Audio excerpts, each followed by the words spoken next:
Hi, this is Roger. Thanks for dropping by. Amazing what a good night's sleep can do. Been out with the car, got it washed and polished. I didn't do it, machines did. And I brought it back and give it a hoover and a sort of dust and bit of a polish inside. I did that. And the idea is it's a good impression for my MOT tomorrow, because although an MOT in the UK, a lot of it's done on testing units, so you know, men just watch the results basically, but there is some that's done by eye. So you know, I always sort of think, you know, give a good impression.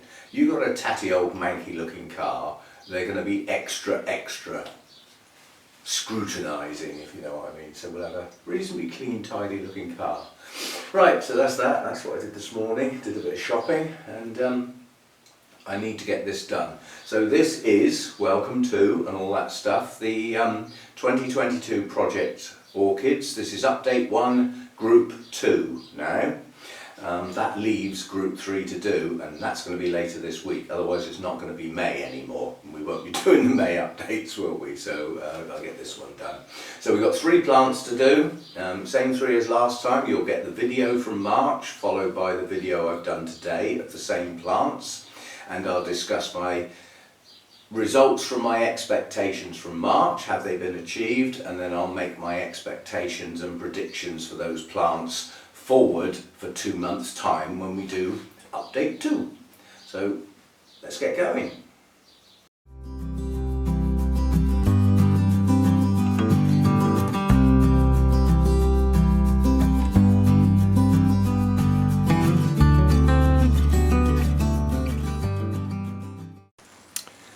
Okay, you have to excuse the rain. That's one thing I can't do anything about. Now the first one is Dendrobium cariniferum. Now this is a black hair type that I decided to mount. The logic with that is that my black hair types don't do that well because of my low temperatures in the winter. At that particular point in time, it's very easy to rot the roots because the plants effectively stop growing in the winter, and as such are not using up moisture and things in the pot. So it's very easy to get too much water around the roots in the winter time with these at my temperatures. You know, if I could go up 3 or 4 degrees, they wouldn't slow up, and therefore it would be fine in a pot. But I thought I'd try one on a mount, and I had some rot issues. This is a while back now, and lost a couple of canes. They got cut off, but the 2 canes you see here were grown last year, and they've carried on growing through the winter, albeit incredibly slowly. So we have some dieback at the front end of the cane. Yeah, we will look into that. When you get leaf tips going brown or black, 9 times out of 10 you're looking at a nutrient issue, and basically it can't be that many, not with that type of signs. But the other cane hasn't got it, but what both canes have got are buds. Yeah, so we've got a couple of buds coming there, and tucked deep down inside the tip of there, probably only 1. This won't be the first time it's bloomed. It did bloom on the previous set of canes. But what I would hope from this, following blooming, when the temperatures rise, we've already got the day lengths. We're back over 11 hours now, so we've got comfortable day lengths for these sorts of plants. We need some temperatures, and at that time I would expect some new growths to start. Now some plants won't start new growths while they're in bloom, and some don't care one way or the other. It's the environment that triggers the new growths rather than, you know, they take no notice of whether they're in bloom or not. With this one I'm not sure. I haven't had it long enough. I've only had it, you know, through the 1 season with the blooms. The one thing that is common with all black hair types that I know of is the blooms are very long lasting. So we can expect this one to be in bloom possibly by the next update, which is in May, Hopefully not finished blooming by then, I wouldn't imagine, because it's going to be a couple of weeks before these buds open, and they are long lasting. I think they're at least 2 months, so we should see this in bloom next time round. So my hopes for this are a successful blooming without bud blast, and the reason I mentioned bud blast is because my humidity in this place at the moment is a lot lower than in the other place, so there's a lot less humidity around the plants, and I mean a lot less. At the moment we're looking at just over 60%. In my other place it would be 85-90 at this temperature. And at the moment during the daytimes I'm leaving the door open to the lounge to get residual heat in here to save the cost of the heating in here.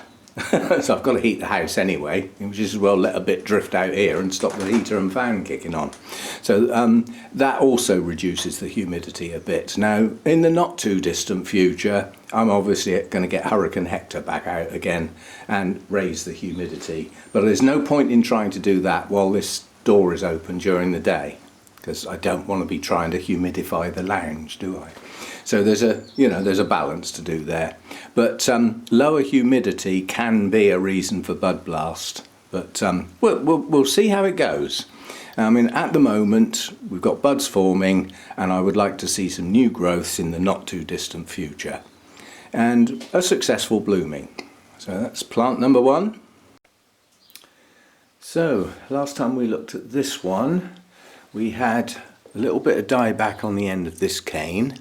Well, that's finished. It's not going to die back anymore. Got a feeling. No, that's the original leaf with the brown tip. We had tiny little bud, or I thought a single bud at the time on this cane. That's developed into 2 lovely blooms. These will last an absolute age. They last a long time. And are very, very attractive. I'll come back and try and focus on that. The other cane basically has finished growing now and produced its 2 buds. It's a pity that cane hangs down, because obviously we can't see these blooms. There is no signs of new growths yet. Now that might be later, after the blooms perhaps start to fade. But this is a strange one, because last year's canes grew through the winter, slowly but surely. And if that's the case, then if the new growths start quite late in the season, it won't matter so much. So we'll see how we go with that. Right, and the next thing I'll do is see if I can do a quick focus on this thing. I can touch the screen, see if it will focus in on that. They are very attractive blooms, and they're sort of frilly inside the lip. So well worth having, no fragrance that I can detect, but long lasting and an interesting shape and interesting colours on the lip, and definitely inside the lip. It's a blackbird just run down the roof. It's actually got hobnail boots on by the sounds of it. Okay, that's a quick update on that one, and we'll revisit that one when I start update 2 for the Project Orchids. And the next one in this group is one of my larger Miltonias. Now the tag on this just says Miltonia hybrid, because I took it into the Bournemouth Orchid Society, and the name that I call it I wouldn't be able to use if it's going to be judged. Effectively this is a hybrid based on a high percentage of Miltonia moreliana, but it's not the species. It's very close, but it's not the actual species. So I'm quite happy to call it Miltonia moreliana with hybrid in brackets. Which is not the correct way to write an orchid name, but that's what I'm doing for this one, to remind me that what it's based on, even though it's not the pure species. Now what we've got here is a plant that won't need repotting this year. It was done last year, and it has room to grow just, but how it's deciding to grow, it really is only just. So what we've got here is existing bulbs. I don't think there's a bulb on here that's lost all its leaves yet, although during the summer months we may lose some more leaves. There are some older bulbs starting to show the yellowing of the leaves. They will drop eventually. It's funny on Miltonias, they have a strange habit of the bract leaves, as I call them. That's this pair down here. They're the two that hide the spikes when they come out from the base. But we always get the two leaves on the top as well. And it's strange that these two leaves always go first, followed by these. Anyway, so what we've got here, starting just left of the tag, this is last year's bulb that bloomed. Yeah, dead spike in there. And that has 2 new growths. So from that bulb, we're going to double the amount of growth. And then coming round here, again, this was a last year's growth, and I suspect it bloomed. Yes, it did. This has 3 new growths. Small one here, this one putting on, this was the first new growth to start, and another one here. So that one's going to have 3. So 5 so far. And come round here to the next one. That bloomed, I believe. Yes. And this has 2. So we're now up to 7. Yeah. And then coming round to here, got another new growth here, and we have 2 on there. That takes us up to 9. Is that the lot? That bloomed as well. Yeah. So we have 9 new growths on here. Now potentially they can all bloom, and they will all bloom at similar times. Obviously new growths that are this big compared with ones that are this big are going to have a gap. So this one will bloom first, and if this one is going to bloom, it's going to bloom after that one.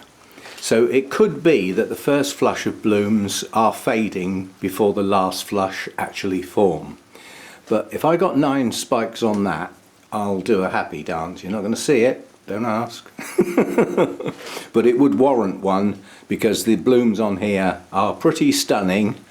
Quite a few per spike, and I think 9 spikes would be, well, a showstopper, quite honestly, despite the fact that it's not a true species. If it was the true species, I'd probably have less blooms on the spikes and the blooms wouldn't be quite as big. So we'll run with the fact that it's got something else in with it, unknown. We don't know what it is. So all of those new growths have got room to get their roots down into the current pot, into the current media. They're not going to go over the edge. You can see the new roots starting there. So the new roots start when the growths are, whatever that is, about 15 centimetres long, ish. It will vary. And they have all got room to go in that pot down the side. Yeah, so they won't overlap. So I'm quite happy to leave it in its pot for this year. And I think the progress on this is going to be pretty good. We will lose some leaves. We will get new growth progressing. I do have a little worry, which we will monitor. There's some paleness on that leaf. It's not central, it's not on the tip, it's random. On that growth. Not on that one, not on that one. So it's on that growth. I'll keep my eye on it. We'll monitor it. See if it occurs on any of the other new growths as the leaves start to spread. But we'll see. So I've got high hopes for this. It's a strong growing plant, and we should get a good blooming on this one, but that'll be much later in the season. Not yet. Right, so that's plant number 2. Okay, the expectation on the Miltonia moreliana type hybrid. When we last looked at this, we had new growths, some progressing reasonably well and some just starting, and signs of some older leaves sort of yellowing, probably expecting them to drop off during the summer months. So what have we actually got then? Well, what we've got is new growths progressing quite well. If you think that one was tiny, this one's starting to get to maturity. No bulb yet, but it's getting up to the right height. There's 3 on a single growth there. Round here, these are pushing on quite nicely. They're all progressing nicely. This is the point where on an oncidium type, which Miltonias are, they're in the alliance, these become drinkers when they're growing heavily like this, and could do with a reasonable bit of feed, but not all at once.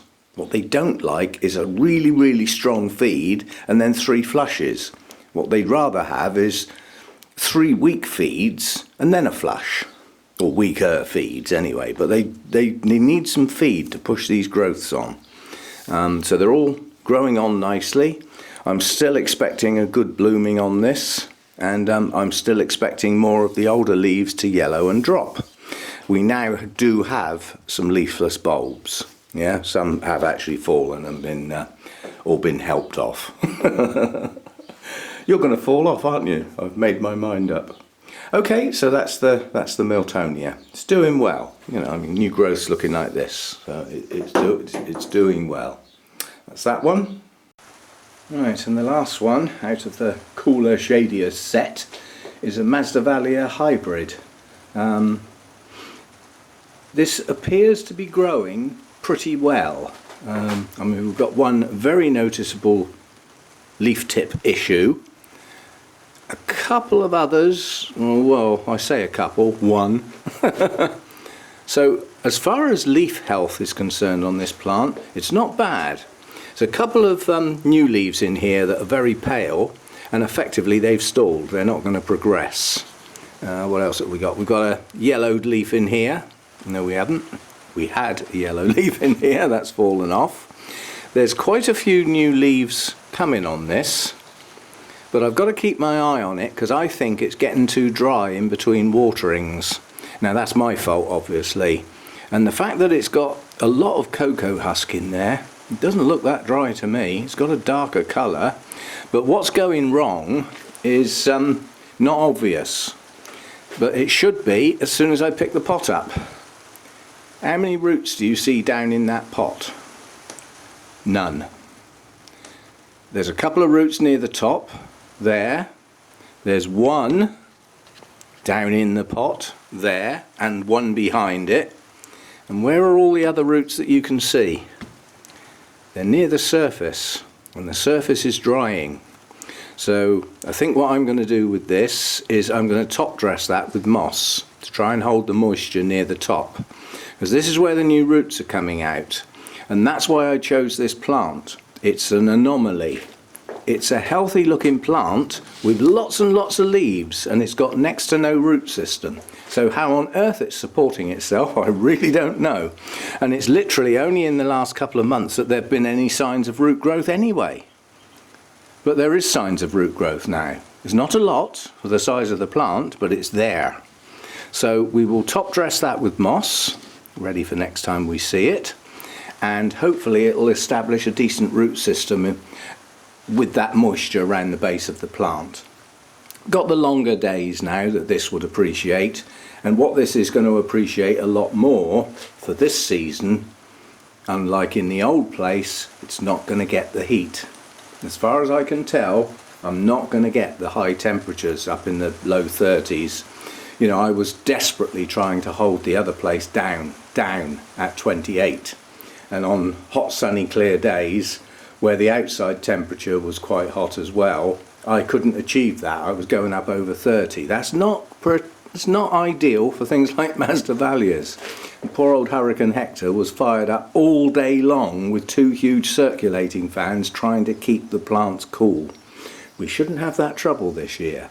But what we have got is much lower humidity, and again, that's probably not ideal for a Masdevallia and the others that go with it, Restrapias, Draculas, Miltoniopsis. Those are the higher ones.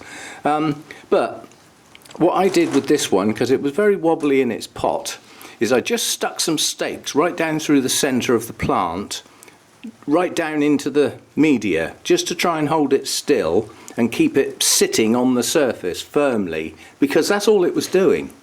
There were no roots to hold it in the pot, it was just sitting on the top. Well, it's started to root now, so I think we're getting somewhere. Hopefully we won't get a leaf drop on this one, but with the live moss around the top that will stay moist and help keep the surface of the media moist by not allowing it to evaporate so quickly, it should start growing those roots a bit faster and a bit better and get them deeper down into the pot. As I said, you can see the moisture in the pot, and you can see the top 2 centimetres is drying out. And unfortunately that's where most of the new roots are. So that's the job for this one this year, is initially to get a decent root system going with a bit of aid on the top of the media, and hopefully followed by perhaps a bloom now and again. This one hasn't bloomed for ages.